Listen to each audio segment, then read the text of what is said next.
বিসমিল্লাহ, আলহামদুলিল্লাহ, সালাতু সালামু আলা রাসূলিল্লাহ। ইটালি থেকে মুহিবুল্লাহ ভাই প্রশ্ন করেছেন ইস্তেখারা নামাজ সম্পর্কে। ইস্তেখারার নামাজ হলো তলাবুল খায়র মিনাল্লাহ, আল্লাহর কাছ থেকে কোনো একটা কাজের পরিপ্রেক্ষিতে সেটা কল্যাণ হবে কিনা, সে কাজটা আমার জন্য সমীচীন হবে কিনা তা প্রার্থনা করা, এই উদ্দেশ্যে নামাজ আদায় করা। আল্লাহ নবী সাল্লাল্লাহু আলাইহি ওয়াসাল্লাম সাহাবীদেরকে ইস্তেখারা নামাজ শিখাতেন এবং তিনি ইস্তেখারা করতে বলতেন। অর্থাৎ আপনি একটা ব্যবসা শুরু করবেন, একটা চাকরিতে জয়েন দিবেন, আপনি একজন নারীকে বিবাহ করতে যাচ্ছেন ইত্যাদি দুনিয়াবি বৈধ কোনো কল্যাণজনক কাজ যেটা আপনার করা উচিত বা করা ভালো মনে করছেন, এ ধরনের ক্ষেত্রে ইস্তেখারা করে সেই কাজটা শুরু করাটা হচ্ছে সুন্নাত। তার নিয়ম হলো যে ইস্তেখারার নিয়তে, মানে সাধারণ সুন্নত নামাজ নয় বা ফরজ নামাজ নয়, ইস্তেখারার নিয়ত থাকবে সালাতুল ইস্তেখারা।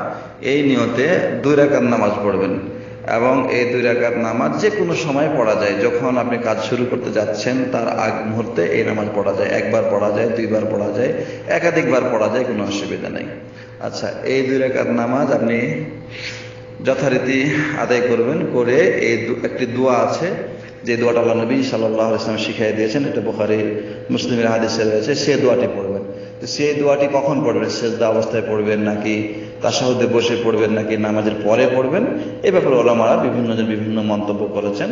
যেটা আপনার জন্য সুবিধা হয় আপনি করবেন, অর্থাৎ সেজদার ভিতরে থাকা অবস্থায় করবেন, অথবা তাশাহুদে বসে তাশাহুদের সমস্ত দোয়াগুলো শেষ করে এই দোয়াটি পড়ে তারপর সালাম ফেরাবেন, অথবা জানা না থাকলে, মুখস্থ না থাকলে সেই দোয়াটি সালাম ফিরিয়ে বই দেখে বা কাগজ দেখে পড়বেন। তাহলে আপনার এই সালাতে ইস্তেখারা বলে গণ্য হবে। সে দোয়াটি এরকম আছে বুখারী মুসলিমে, আল্লাহুম্মা ইন্নী আস্তাগফিরুকা ওয়া আস্তাগফিরুকা বিকুদরাতিকা, আল্লাহুম্মা ইন্নী আস্তাগফিরুকা বিইলমিকা ওয়া আস্তাগফিরুকা বিকুদরাতিকা ওয়া আসআলুকা মিন ফাদলিকাল আযীম ফা ইন্নাকা তা'লামু ওয়া লা আ'লাম আনতা আল্লামুল গায়ব। আল্লাহুম্মা ইন কুনতা তা'লামু আন্না হাযাল আমরা। তো আন্না হাযাল আমরা, এই কথাটা বলার সময় রাসূল সাল্লাল্লাহু আলাইহি ওয়াসাল্লাম বলেছেন যে প্রয়োজনটা উল্লেখ করবে, যে আমার এই বিবাহ, আমার এই চাকরি, আমার এই ব্যবসা ইত্যাদি।